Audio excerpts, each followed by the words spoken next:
RCM system से आप क्या चाहते हैं, एक बार उसको आप लिखिए। और इस सिस्टम के अंदर में जो भी हमको बताया गया था, वो बताया गया था उस जमाने में रॉयल्टी।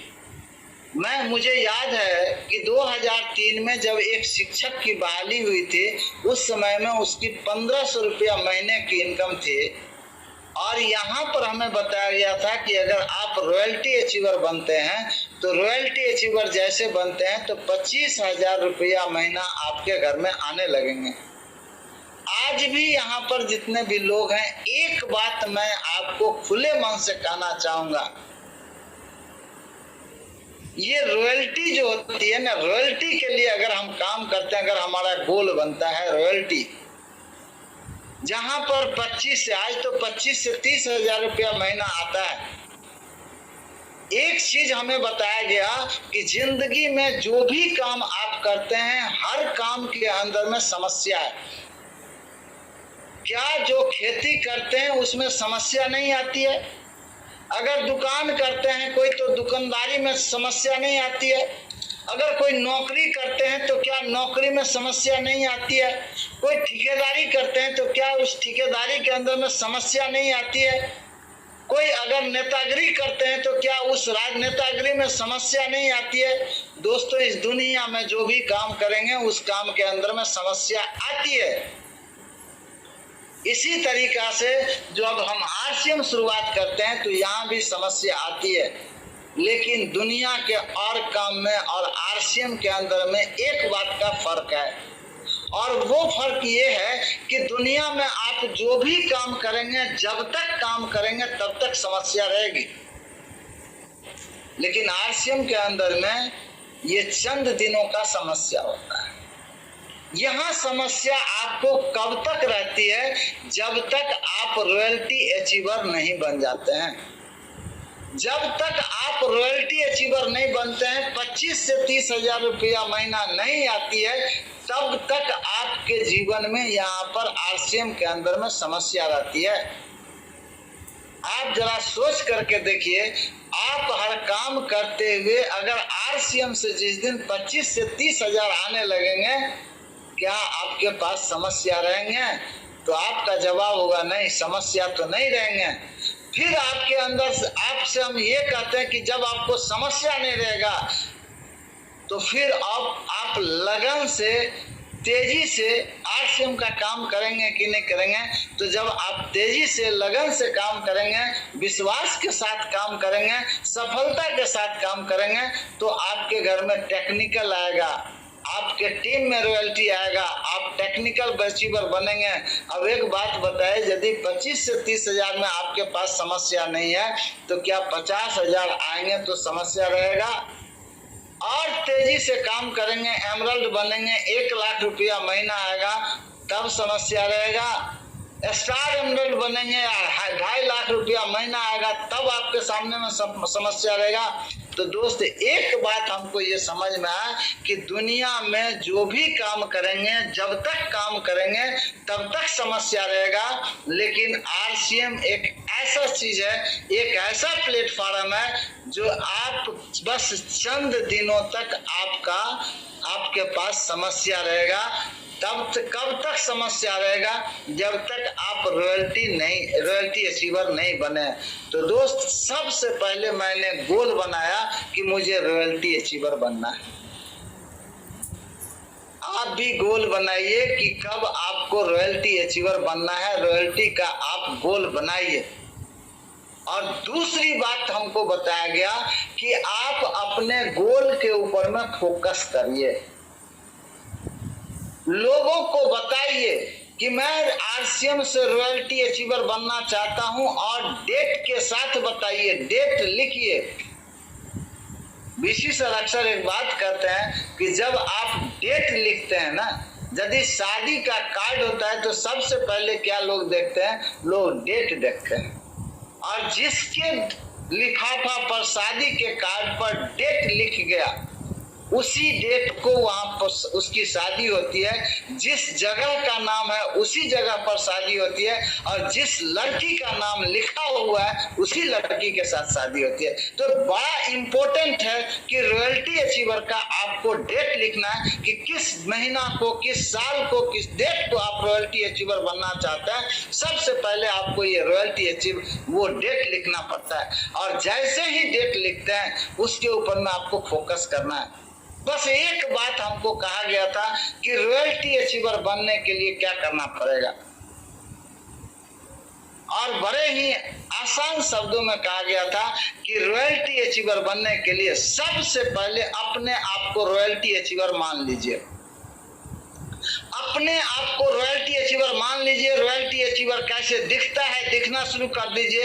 रॉयल्टी अचीवर कैसे पहनता है, पहनना शुरू कर दीजिए। रॉयल्टी अचीवर कैसे बोलता है, बोलना शुरू कर दीजिए। और रॉयल्टी अचीवर क्या करता है, करना शुरू कर दीजिए। आपने जो डेट लिखा है उस डेट तक आप रॉयल्टी अचीवर बन जाएंगे। बस इसी फार्मूला के ऊपर में मैंने काम किया। जब मैं ये बात लेकर के लोगों के बीच प्लान दिखाने के लिए गया, होम मीटिंग करने के लिए गया, तो मेरे अंदर में वो एक्साइटमेंट हुआ करता था, मेरे अंदर में वो कॉन्फिडेंस हुआ करता था कि आज तक मेरे से ये नहीं पूछा कि आज से मैं आपको मिलता क्या है।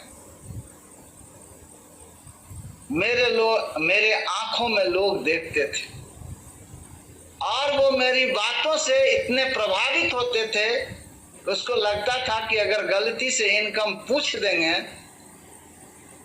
तो कहीं चक्कर ना आ जाए। तो आप अपने टारगेट को फोकस कीजिए, टारगेट के ऊपर में फोकस करिए। और दोस्त ये बड़ा ही आसान तरीका से ये चलता है। इसमें करना क्या होता है, ये चलता है तारीफ करने से। और हम सब लोगों को सब कुछ तो आता है, तारीफ करना नहीं आता है। आप जिस प्रोडक्ट का इस्तेमाल करते हैं, आप जरा सोचिए, ये लक्ष्य के अंदर में क्या है, नहीं है, लेकिन आज उनके घर में करोड़ों रुपया का इनकम जाता है, जो कहती है कि मेरे गोरेपन का राज लक्ष्य। वो तारीफ करते, तारीफ करने से उसके घर में पैसा जाता है। आज हम इस प्रोडक्ट को इस्तेमाल करते हैं और हम इसका तारीफ नहीं करते हैं। आज हम अपने अपलाइन का तारीफ नहीं करते हैं, अपने टीम का तारीफ नहीं करते हैं, इस सिस्टम का प्रमोशन नहीं करते हैं, इस मीटिंग का प्रमोशन नहीं करते हैं। बस ये केवल और केवल तारीफ करने से होता है। तो तारीफ करना सीख जाइए। और तारीफ दो तरह का होता है, एक चापलूसी वाला नहीं, एक सच्ची तारीफ होनी चाहिए। सच्ची तारीफ करना जिस दिन हम सोच लेते हैं, बोलने लगते हैं। स्वर्गीय सतीश पंडित जी की एक बात मैंने सुनी थी कि अगर आपके मन में किसी वस्तु या किसी व्यक्ति के विषय में अगर अच्छा विचार न आए तो आप अपने मुंह को बंद रखें, लेकिन अगर किसी व्यक्ति और किसी वस्तु के विषय में अगर आपके अंदर में कुछ अच्छा सा ख्याल आए तो मुंह को खोलना है, नहीं तो बंद रखना है। स्वामी विवेकानंद जी लिखते हैं कि कोई भी किया हुआ कार्य तब तक नष्ट नहीं होता जब तक कि उसके परिणाम नहीं निकल जाते। हम अगर किसी व्यक्ति के विषय में अगर कुछ बोलते हैं, अच्छा या बुरा, ये बात घूमते घूमते घूमते घूमते घूमते घूमते उस व्यक्ति तक पहुंचता है, और जब तक वो पहुंचेगा नहीं, मामला खत्म नहीं होगा। जिसका हमने कुछ बिगाड़ा नहीं, जिसका हमने कुछ नुकसान नहीं किया, लेकिन सिर्फ एक बात के कारण से उससे हमारा संबंध खराब हो जाता है, मेरे बारे में उनके बुरे विचार आने लगते हैं। तो मेरे दोस्त, मैं आपको ये कहना चाहूंगा कि बस इस सिस्टम के अंदर में एक चीज पहला जो करना जो है वो है हमेशा तारीफ करना है। ये प्रमोशन से चलता है। दूसरी चीज हमें बताया गया कि इसके लिए देखिए, एक बात हम आपको बताना चाहते हैं। हम सभी लोग क्रिकेट जानते हैं, और अगर क्रिकेट की बात करें तो जानने की बात करें तो पूरी की पूरी जानकारी मेरे पास में 100% जानकारी है। कैसे छक्का होता है, कैसे चौका होता है, कैसे आउट होता है, कैसे बोल्ड होता है, कैसे LBW होता है, सारा का सारा जो है सो हमें मालूम है। लेकिन एक बात सोचिए, क्या उस जानकारी से आपके घर में चौवन्नी का इनकम है? तो आपका जवाब होगा नहीं, चौवन्नी का इनकम तो नहीं है। लेकिन इसी क्रिकेट से कुछ ऐसे लोग हैं जिनके घर में अरबों खरबों रुपया जाता है। अब उसके अंदर में और मेरे अंदर में क्या फर्क है? फर्क ये है कि हमें मालूम है, हमें क्रिकेट हम जानते हैं, तो क्रिकेट को जानना, तो क्रिकेट को जानना, और जिनके घर में आज अरबों खरबों रुपए जाते हैं उन्होंने छक्का लगाना सीखा है। तो एक बात यहाँ पर क्लियर होता है, जो किसी भी चीज के जानने से हमारे घर में पैसे नहीं आते हैं, किसी भी चीज के सीखने से हमारे घर में पैसे आते हैं। और यहाँ पर एजुकेशन जो है, एजुकेशन से ही हम किसी भी सिस्टम को बड़ा कर सकते हैं। आरसीएम क्या है? आपको अगर अपने घर कटरा से निकल करके अगर बाजितपुर जाना है तो आप किसी भी चीज से चले जाएंगे, जब मन होगा तब चले जाएंगे। लेकिन अगर आपको अपने गांव से दिल्ली जाना है तो उसके लिए ट्रेन पकड़ना अच्छा होगा। उसके लिए ट्रेन में सफर करने के लिए, आनंददायक यात्रा करने के लिए आपको रिजर्वेशन कराना अच्छा होगा, और उसके लिए 3 महीना पहले प्लान करना होगा। अब ये क्या है, तो ये जो है वो सिस्टम जो है ना, उसको हम सब लोगों को अगर बड़ी कामयाबी चाहिए तो सिस्टम से ही होगा, और सिस्टम को हमें समझना पड़ेगा, सिस्टम को हमें सीखना पड़ेगा, और इसकी नॉलेज हम सब लोगों को लेनी पड़ेगी। और तीसरा जो चीज इस सिस्टम के अंदर में कहा जाता है, और वो कहा जाता है कि रिलेशन। ये जिस तरह से हावड़ा का पुल है और 2 पिलर हैं, 2 पिलर पर वो पुल टिका हुआ है, उसी तरीका से ये 2 स्तंभ इसके हैं। एक है रीपरचेज और दूसरा है रिलेशनशिप। रीपरचेज रिलेशनशिप, हम सभी लोग जानते हैं कि पैसा जो आता है वो कंपनी के घर से नहीं आता है, वो हमारे अपलाइन के घर से नहीं आता है, वो हमारे डाउनलाइन के घर से नहीं आता है। पैसा जब भी आता है वो प्रोडक्ट से आता है।